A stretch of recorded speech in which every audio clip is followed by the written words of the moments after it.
adalah Kapten INF dan sekarang menjabat sebagai Panglima Serdadu Matra Nusantara.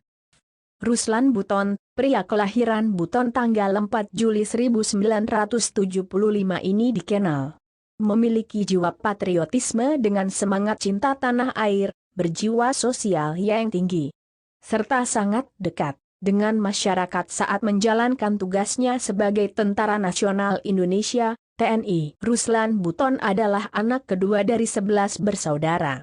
Nama bapaknya adalah Lamujuni, dan ibunya bernama almarhumah Wamika. Selama menjabat dan Kipan, di Kompi Banau, Ruslan Buton kerap membangkitkan semangat juang dengan 2 kali menyelenggarakan napak tilas perjuangan Jenderal Sudirman dengan memanfaatkan momen Hari Juang Kartika pada tahun 2014 dan 2015 di Ternate. Dalam kegiatan napak tilas itu, dia melibatkan berbagai elemen masyarakat, Polri, dan instansi pemerintahan dengan menggunakan seragam mirip para perjuangan tempo dulu.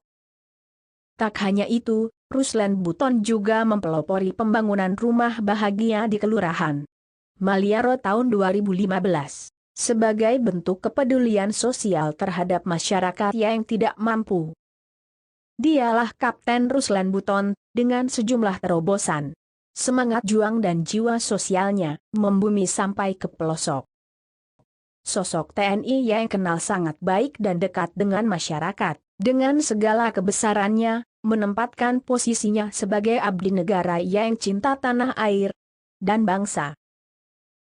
Tidak sampai di situ, nama Ruslan Buton mencuat karena surat terbukanya.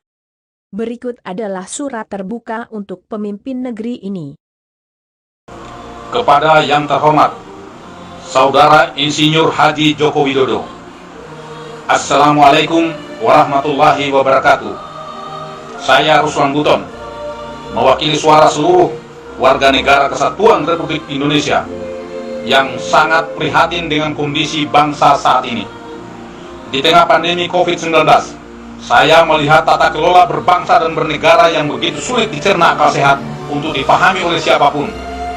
Kebijakan-kebijakan saudara selalu melukai dan merugikan kepentingan rakyat, bangsa dan negara.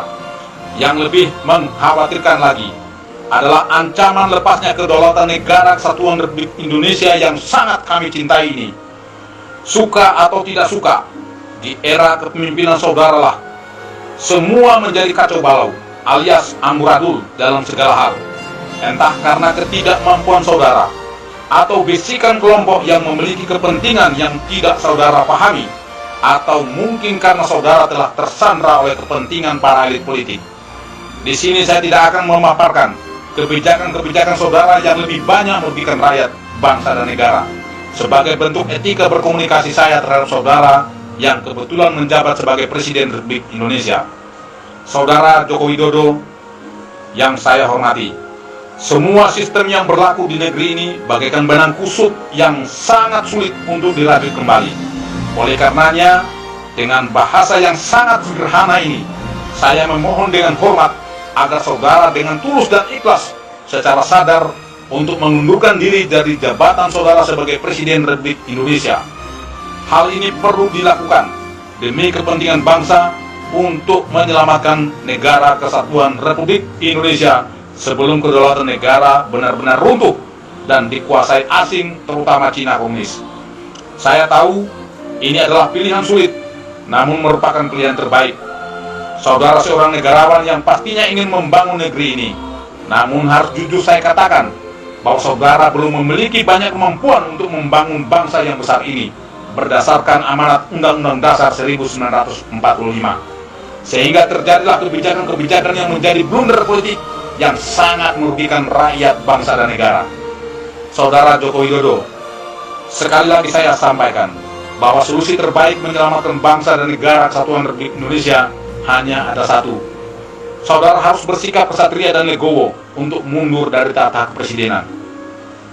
Namun bila tidak, bukan menjadi sebuah keniscayaan akan terjadinya gelombang gerakan revolusi rakyat dari seluruh elemen masyarakat, seluruh komponen bangsa, dari berbagai suku, agama, dan ras yang akan menjelma bagaikan tsunami dahsyat yang akan meluluh lantakan para pengkhianat bangsa. Akan bermunculan harimau-harimau, singa-singa, dan serigala-serigala lapar untuk memburu dan memangsa para pengkhianat bangsa. Sesuai amanat Undang-Undang Dasar 1945 Pasal 1 Ayat 2 yang mengatakan bahwa kedaulatan adalah di tangan rakyat dan dilaksanakan menurut Undang-Undang Dasar. Saudara Joko Widodo, lengsernya Jenderal Besar Soeharto, bisa menjadi sebuah acuan atau referensi untuk saudara lakukan. Sebagai seorang negarawan, beliau dengan legowo menyatakan mundur dari tahta kepresidenan demi menghindari pertumpahan darah sesama anak bangsa. Dan saya berharap saudara juga bersikap demikian, sehingga saudara bisa menghindari potensi pertumpahan darah antar sesama anak bangsa. Ketika Pertiwi memanggil, maka kami akan menjadi garda terdepan untuk menyelamatkan negara kesatuan Republik Indonesia. Kendari, 18 Mei 2020, Ruslan Buton, Panglima Serdadu Ekstrim Matra Nusantara.